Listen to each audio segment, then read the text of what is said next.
Pemirsa, Assalamualaikum Nusantara yang dicintai oleh Allah Subhanahu wa Ta'ala. Dan juga keutamaan-keutamaan di dalam sholat. Selain tadi yang saya bahas daripada bahayanya orang yang meninggalkan sholat, tapi Allah pun memberikan keutamaan dan pahala yang begitu amat besar untuk orang yang mengerjakan dan mendirikan sholat. Di antaranya apa?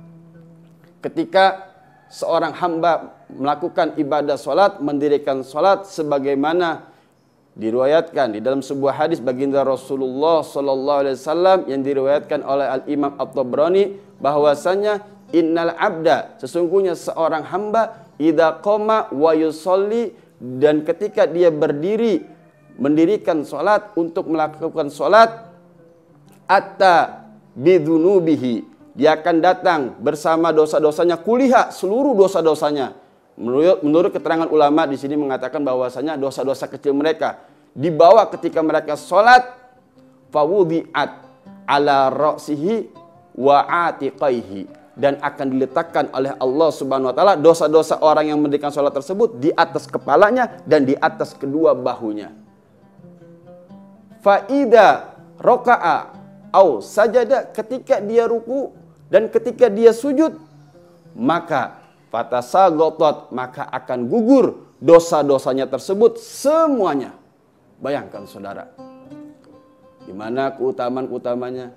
Kita diperintahkan sholat 5 waktu. Dari kita mendirikan yang pertama sholat duhur, mungkin kita dari semenjak subuh sampai siang kita melakukan dosa, entah berdusta, menggunjing orang, ghibah, hasud, dan lain sebagainya. Ketika di waktu Dohor kita diampuni oleh Allah Subhanahu wa Ta'ala. Selanjutnya juga kita melakukan sholat dari mulai Dohor sampai Asar, Asar ke Maghrib, Maghrib ke Isya, Isya ke Subuh, maka dosa-dosa kita selama 1 hari akan diampuni oleh Allah Subhanahu wa Ta'ala ketika kita mau mendirikan dan mengerjakan sholat.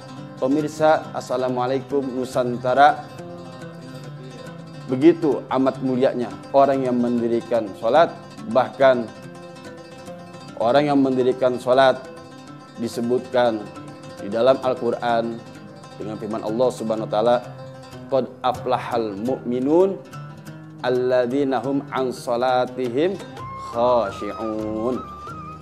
Sungguh bahagia orang mukmin yang mendirikan sholat, yang mereka ketika sholat mereka khusyuk hanya untuk kepada Allah Subhanahu wa Ta'ala. Maka itu jangan sampai kita tinggalkan sholat. Kita lakukan sholat agar Allah Subhanahu wa Ta'ala menjadikan kita hamba-hambanya yang beriman, dan nanti kita akan dikumpulkan bersama Rasulullah SAW di surga, yang mana Rasulullah SAW yang memerintahkan dan mengajarkan kita untuk menegakkan dan mendirikan sholat 5 waktu. Assalamualaikum warahmatullahi wabarakatuh.